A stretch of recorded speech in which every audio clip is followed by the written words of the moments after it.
Welcome to Actions and Limits. My name is Justin Atherton. I'm the Peak Performance Consultant for Confidence Unchained. With me as always is Paul Fortune. Paul is a mindset coach and the founder of A Call to Action. And together, we make Actions and Limits.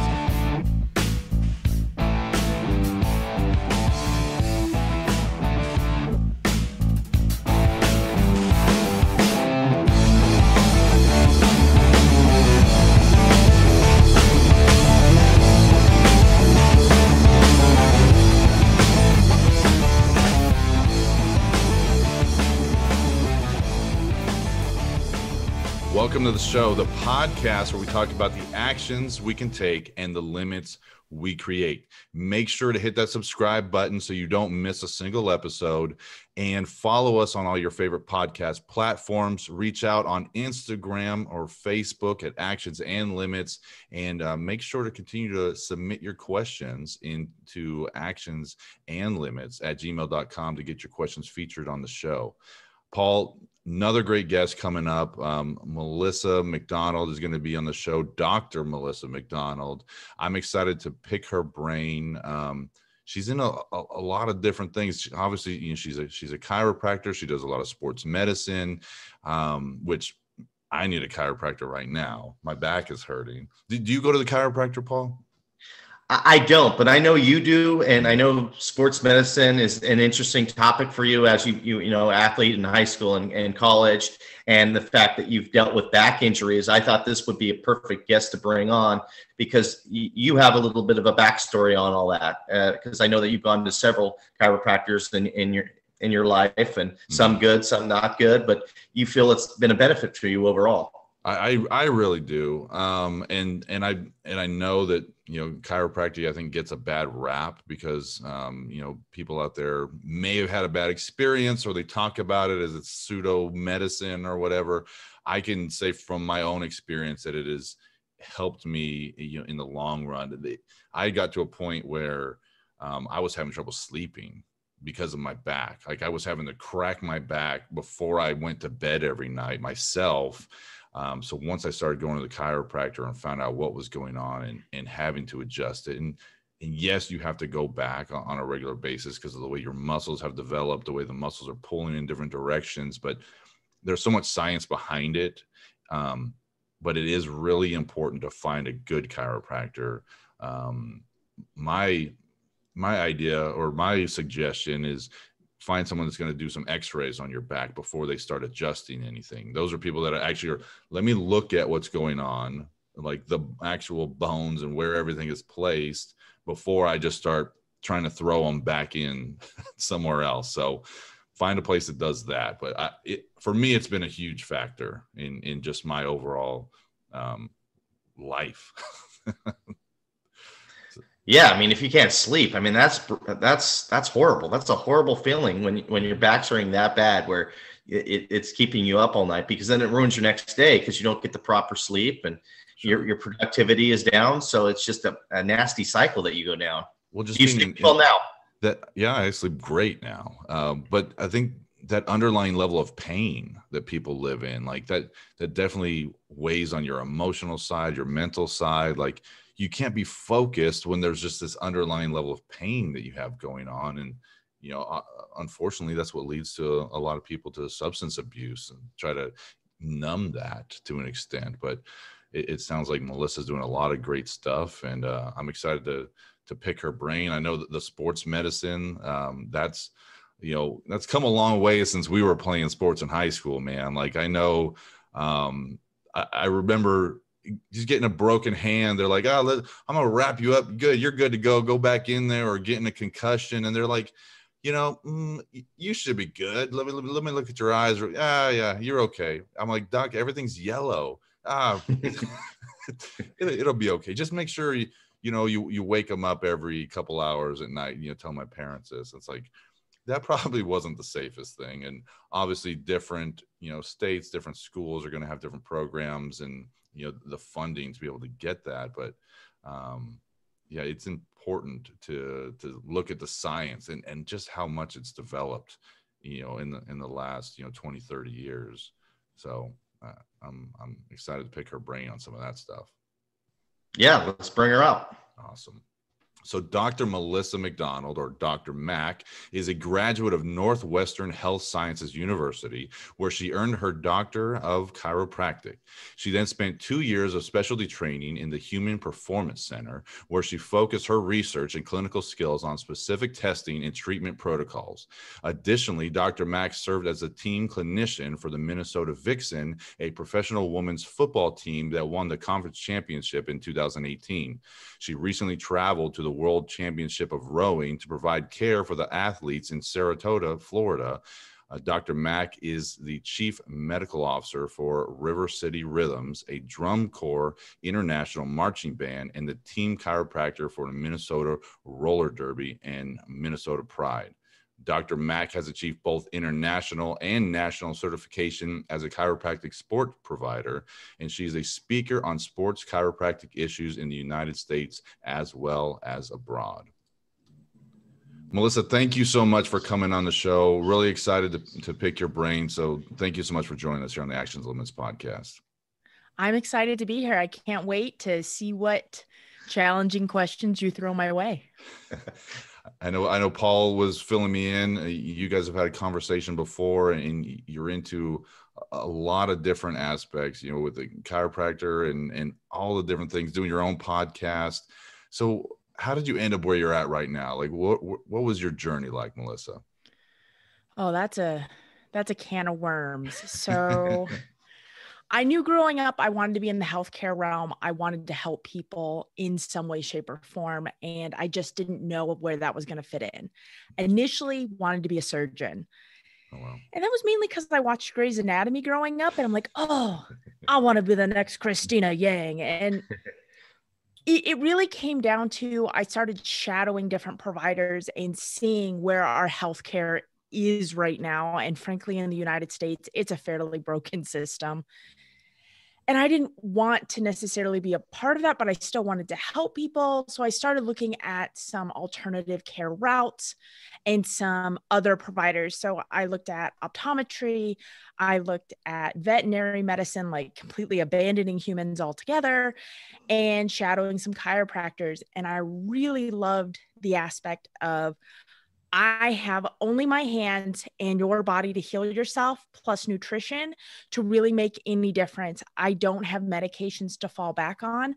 I have to figure out how to make your body move better to get you to do the activities you want. And I loved that. So I started down that route. When I graduated, I had a little moment of profession hatred, as I think most people do after dropping $170,000 on a degree. Maybe I'm the only one, but Yipes. I really needed to find my specialty. And that's where I landed into sports, where I was able to use not only my chiropractic degree, but I'm also a licensed EMT. So I got to be on sidelines with my athletes, see the injury occur, start managing them immediately, take them back to my office, rehab them, and get them back on the field, and just really have a nice closed looped circle. And then when I needed to bring in other providers, maybe a sports psychologist, if we're really struggling to get back from injury, or even bring in an orthopedic surgeon if it's just a if it's just a surgical thing. Because there are times my kiddos, I call them kiddos, but they're all adults, really do some damage to themselves. And I just need to make sure I can structure the team around them to get them back to where they want to be. Are these are you working for a university with these kids or these young adults, I guess I would say, right? Or are they or what is this? Let's see. The 3 teams I work with, one is Minnesota Roller Derby, and these are all adults, professionals in some way, shape, or form that come together once a month and do a roller derby bout. And they have about 20,000 spectators that come and watch them. Wow. But all adults, most are in probably their mid 20s to early 30s, but there are some younger and there are some older. The other team I work with is a professional women's football team, and most of those athletes, again, late 20s, early 30s. Some of the athletes I worked with got up into their 50s and had been playing for over 20 years. They were knockout, drag out beasts on the field. And then my final team is a drum corps international marching band. And this is where I actually have some younger kids. Maximum age for that event is 22 years old, and they can get as young as 13 and 14, depending upon their skill. If they're skilled enough, they can do it. But so that's kind of majority of my athletes are adults, but then I do have some youngins when I get out on my marching band events. But 2020, basically, I did nothing. So I started a podcast. Like a lot of other people out there, right? To share your message, right? So what's the name of your podcast? It's really simple. It is Mac Performance. Okay. And it is health and wellness. It's all about whiplashing you back into health. So every week is a new topic. And really, I want to cover everything from truly what do you eat, how do you eat, to how do you physically remain active. I have someone coming on the podcast later this month talking about concussion and head injury.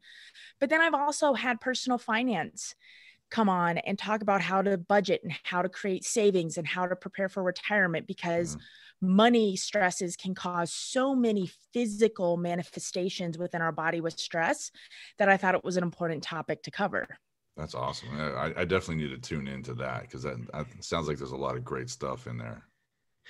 2 out of 3 of your teams are predominantly women. Do you work better with women, or is it just fell that way with these opportunities? So it kind of just fell this way. I did a 2-year sports fellowship where that is all I did was sports chiropractic. I traveled all over the world, working with teams, going to events, working with athletes from high school all the way up to Olympic level rowers. And the team I was assigned during that was a professional women's football team, the Minnesota Vixen. And I specifically did all my research and kind of focal training and understanding female athletes, their hormones, how that contributes to their injury patterns, and what we could do to kind of prevent it. Because when you look at the research, and this is where I get real nerdy real fast, women are 6 to 8 times more likely to tear their ACL than a male athlete in a same sport. Why is that? Well, there's about 5 big contributing factors: joint size, muscle strength, hormones, the literal attachment site area of the ACL, and then just frankly biomechanics of the knee. When it comes to ACLs, women have a tendency to be more quad dominant. It's how our bodies function from our QL angle, which is hip to ankle ratio. Everything kind of comes out to quad dominance. Well, that's great and all, except you need your hamstring to be dominant to help be protective of your ACL. And then when you look at how our hormones cycle, so we cycle through our menses with estrogen and progesterone, and those hormones go beyond just affecting our uterus. They actually affect every single tissue in our body. And estrogen in particular actually softens and loosens that ligament. So when we're at our highest estrogen level, we also release a little bit of relaxin, and that is at ovulation. So the midpoint of our cycle is when we're at the highest risk of a non-contact ACL injury, which frankly, male athletes don't have to deal with. They don't have that excessive amount of estrogen, that excessive amount of progesterone, that cycling of how things move to manage and deal with.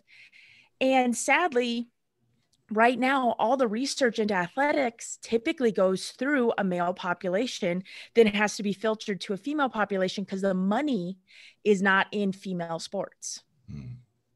I love all the science behind it, though. I love that you're like, pulling it apart and pulling all those stats together, the science behind the body chemistry, the body, mechanics. That's super interesting. You never would think about that, how much that really impacts like your own hormone levels, how much that impacts your injury levels. That's super interesting. I always love the science behind different things that people are doing out there. Now, in your bio, you talked about you worked at the Human Performance Center.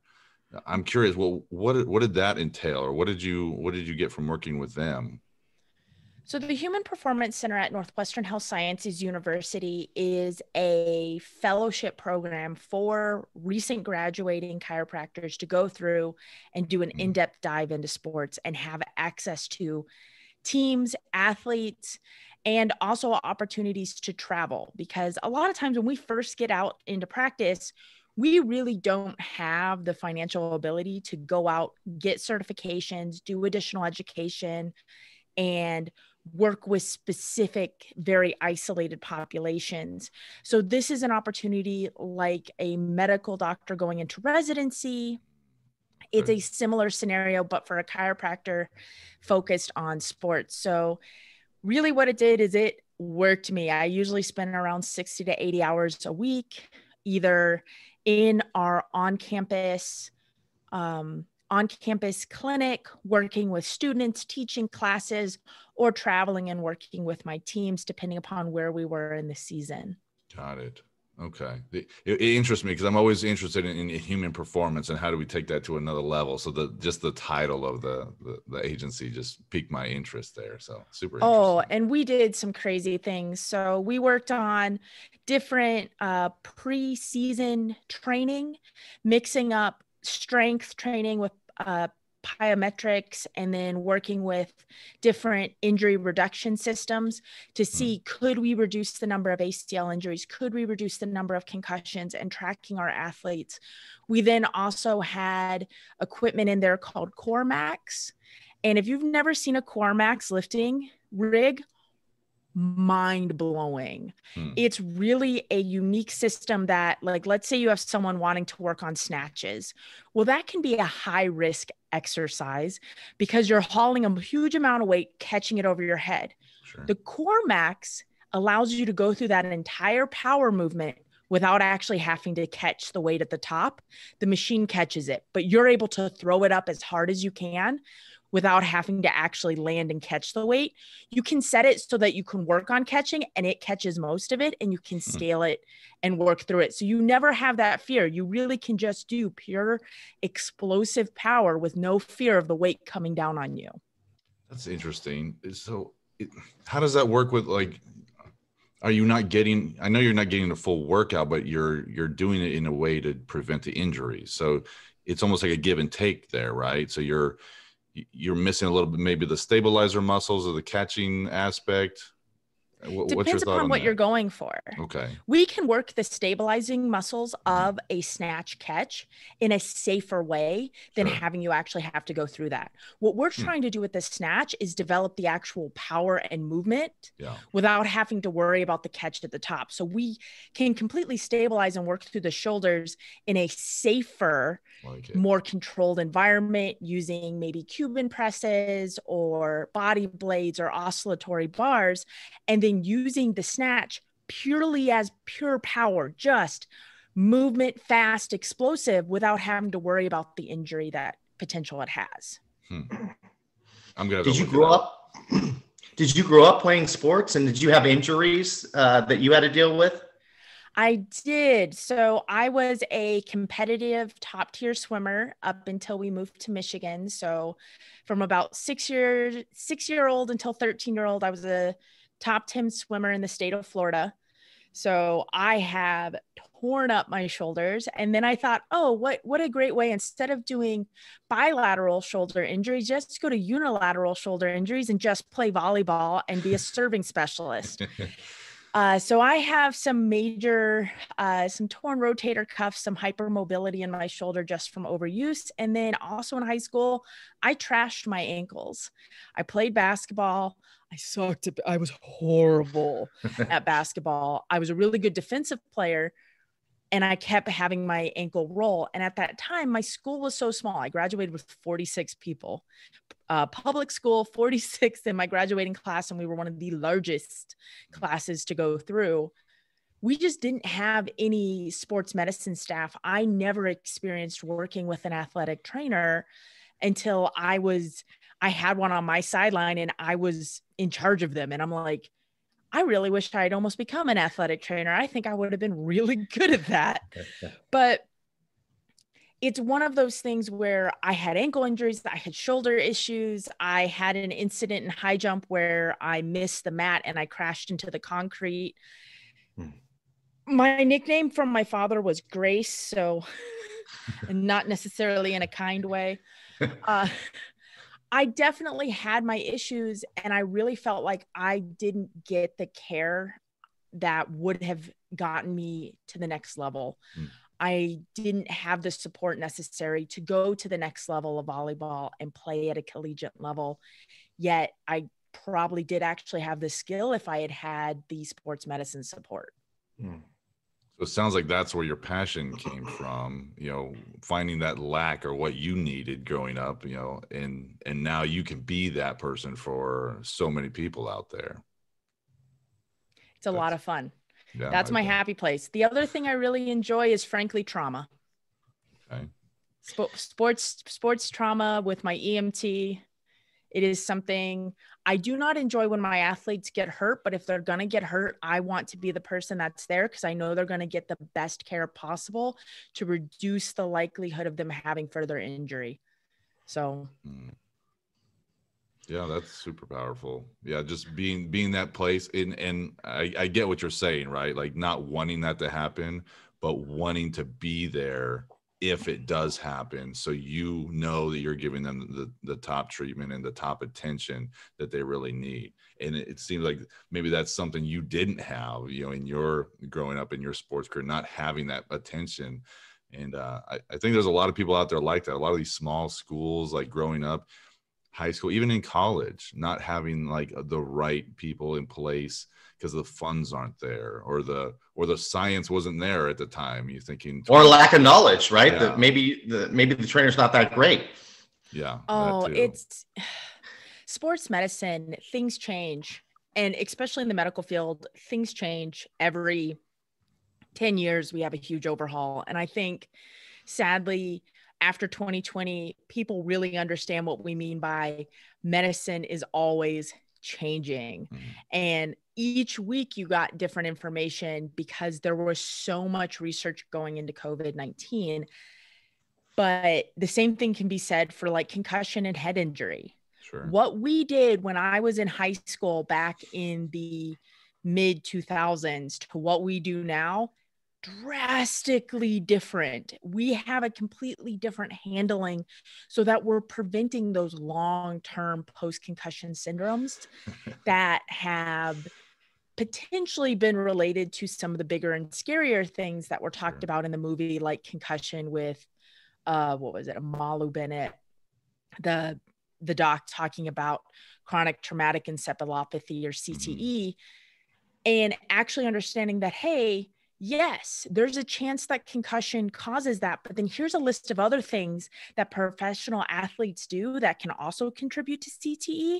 And we really need to do a study where we look at the general population and see what the prevalence is before we actually declare that this is endemic to those sports and cause so much fear that we're pulling kids from them when we're completely negating the benefits of sports, which is being active, having appropriate social structures, going out and developing team camaraderie that you can bring back and then take to your jobs in the future of how to function. So there's a lot of things where it's more, my passion comes into educating and making sure individuals understand, yes, there's always going to be a risk of injury. Yes, there's always going to be a chance of something, but the benefits vast outweigh the chances of a long-term permanent problem.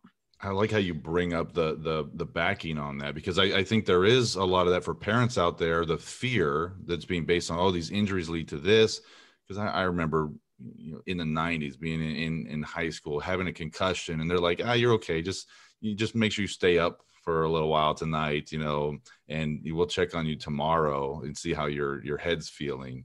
But it's like, I think you brought up another really important factor is all of the benefits that you get from playing sports, like being put in that leadership position, being in that team dynamic.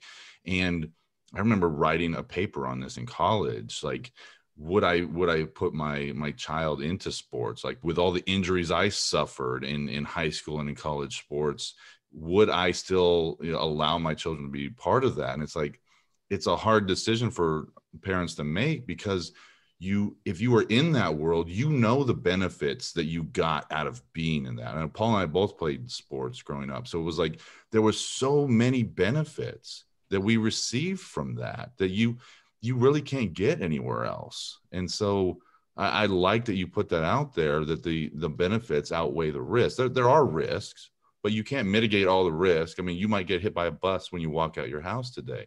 Does that mean you should stay inside forever? No. But I like how you put that, Melissa.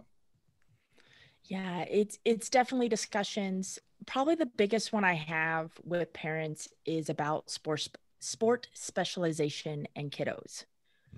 When's the right time to have a kid specialize and only play one sport?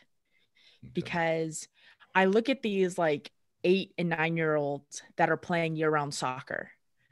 And then their parents are like, well, their knees and their ankles hurt, and we just don't understand why they're not recovering. And I'm like, okay, well, how much breaks do they have per year? And they're like, oh, they get like 3 weeks off, a week off between each season. Is that not enough? No, it's not. So sports specialization in a young population really leads to some major overuse problems and overuse injuries that can really follow them into adulthood. And for a lot of kids, I've found that, yes, they had a passion for that sport, but by the time sport specialization matters, when they're 15, 16 and colleges are starting to look at them, they may hate the sport by then and don't want to play and just want to quit. So what I generally say is let kids play every sport possible up until their sophomore year of high school. Let them be as diverse as possible: softball, volleyball, football, golf, basketball. I don't care. Anything and everything different. Hockey, because I'm in the state of Minnesota, so hockey's huge here. And then when they become a sophomore, if they still have a passion for that one sport, or they show the skill for that one sport, let them specialize, let them go play the club teams. This way, they never start to hate that sport. They don't develop all the overuse injuries, and they develop symmetrically. Because a lot of young athletes that maybe they're playing baseball and all they're doing is throwing the ball one-armed, they develop a muscle imbalance because they have one really dominant arm. And that becomes a huge issue long-term. So that's where not specializing in sport and allowing yourself to just kind of develop naturally through a variety of different sports really helps you become a healthier, lesser injured adult. I want to go back to what you said in the beginning. I may be opening up a can of worms here by asking you this question, but oh well. You talked about the system being broke. Is there a way that you feel like we can mend it? Is there policies in place that we could put in and implement to make things better going forward? Okay. So first, I want to say that I don't want this to be political, but there are things that we do within the United States when it comes to healthcare where it's no longer accessible to the most vulnerable individuals who need it. And the fact that it's tied to our employment is a huge problem, because at most states, you're an at-will employee. So if you become so ill that you're using your health insurance, therefore can't work, your employer can fire you, and now you no longer have the health insurance to actually get what's wrong with you cared for. Or if you're a small business owner, you may not be able to afford what's on the private market. So biggest issues we have is just frankly the costs in the United States. We have the highest healthcare costs because we decided to make medicine for profit. And that becomes a problem when it's for profit. You have procedures, you have things being exponentially increased beyond what the actual costs are. And that makes it an inaccessible thing, which is why really it can be cheaper to go fly to Spain, lived there for 6 months, get a hip replaced, do all your rehab and fly back than actually having your hip replaced here in state. that's a big issue. How do we fix it? We got to make medicine not for profit. And because it is such a money-making machine, I don't foresee that as happening anytime soon without some major governmental involvement. And I don't know if the government should be involved because they're kind of not functioning well either. I know an idea as far as that goes is to, unregulate within the states and make it so you can get healthcare anywhere in the US rather than just being restricted to certain areas. So when you deregulate all that, the prices will end up going down because now I can shop in Maine and Florida for healthcare rather than just being stuck with the ones that I have to go to. So that's an idea, but yeah, I think you're right on a couple aspects there. The government intervention, not the greatest, but again, they have made it for profit, and that starts to open up a lot of different issues, and like you said, make it inaccessible for some people out there. Healthcare shouldn't be political. It shouldn't be a statement. It should just be a basic human right, because the healthier our population is, the better workers we have, these better access to different, it just makes sense to have healthcare as a basic human right. But then the whole, well, who's paying for what? Well, if it weren't for profit, we wouldn't be in this. So frustrating. Yeah.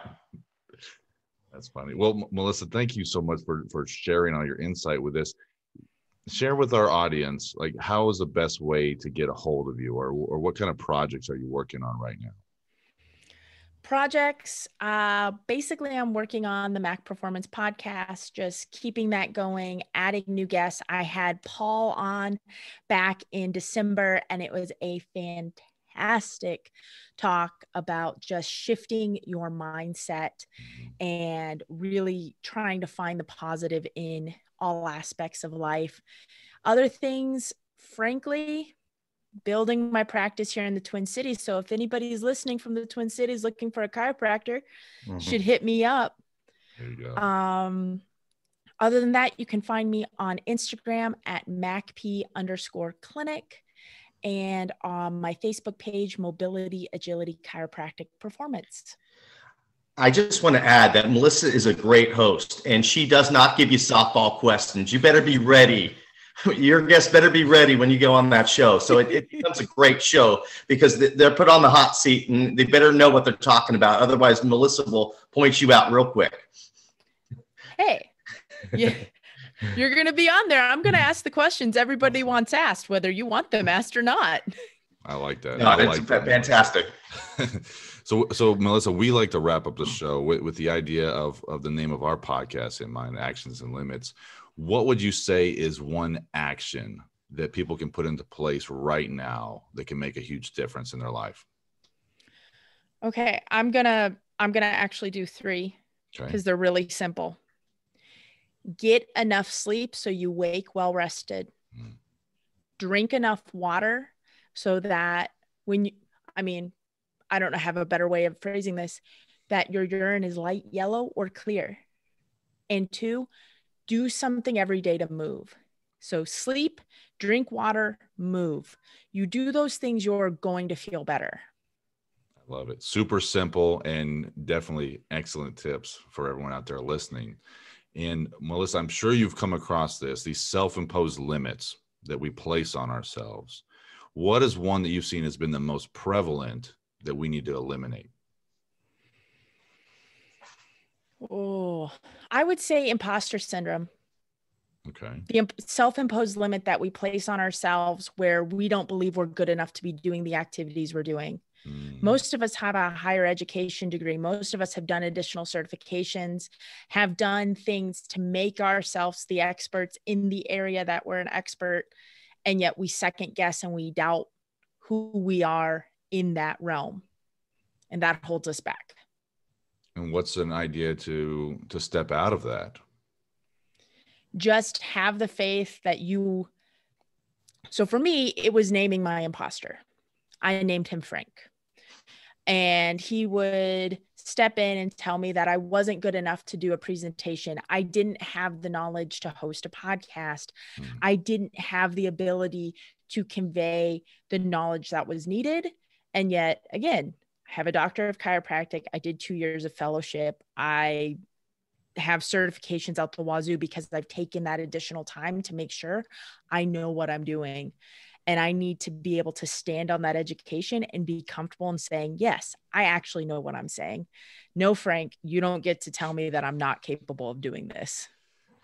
That's awesome. Do you and Justin work together? Because Justin says the same exact thing, but his voice is named Fred, not Frank. So I wonder if Fred. Justin, do you coach Melissa or what?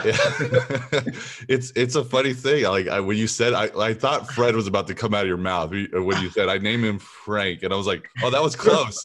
But yeah, that is such a powerful thing to be able to name that inner critic and to be able to go, hey, you go sit in the corner and watch for a minute. I'm going to continue on with what I'm doing. So I think it seems silly up front to do that, and people are like, oh, well, you got multiple personalities, you're talking to yourself. But when you actually shut down that inner critic or that imposter and put that over there on the side and still accomplish your goals, that's a great thing. So yeah, I could see the look on Paul's face when you said it. He's like, oh yeah, here we go. same thing going on. So Melissa, thank you so much for coming on the show. A lot of great insight, a lot of great tips. I love the science behind everything that you're doing. And I think that's something that people can really, grab onto. So thank you so much for coming on the show. Oh, thank you for having me. This was amazing. This was so much fun.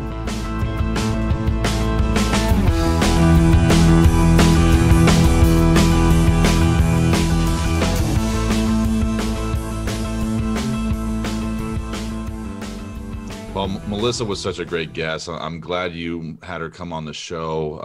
I probably could have talked to her more about the science behind everything that she does and with the fitness and because she started to go down one of the paths about like the whole mental aspect of the injuries, and I think that would have really interested me. Maybe not everybody else listening, but I wanted to ask her some more questions. But she was a great guest, man.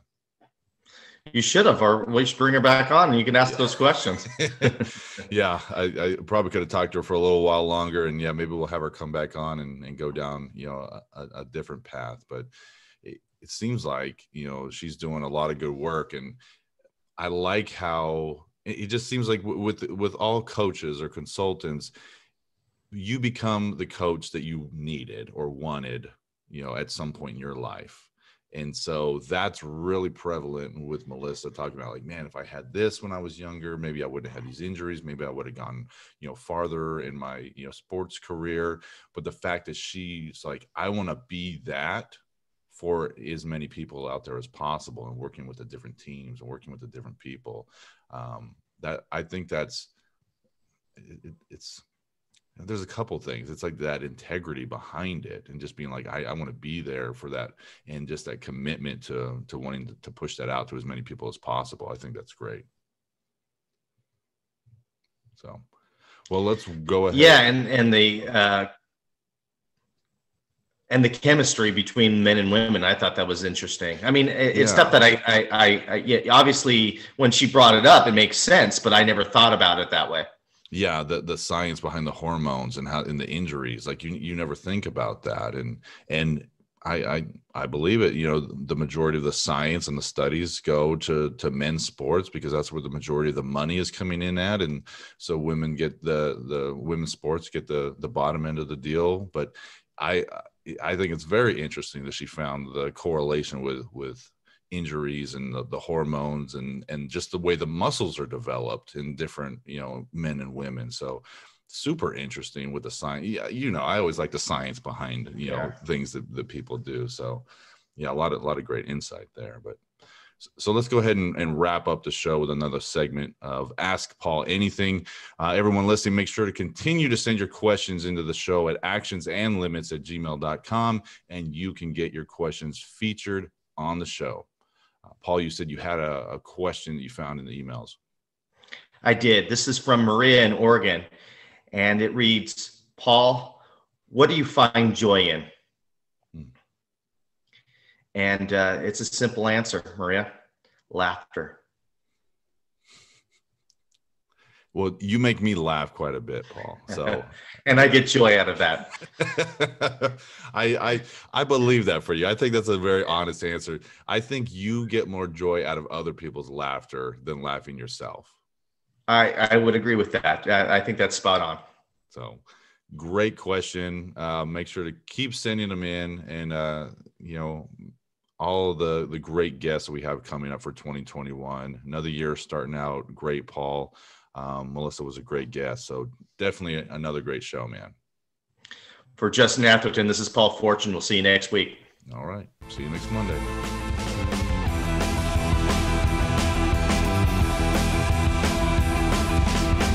Thank you for listening to the show.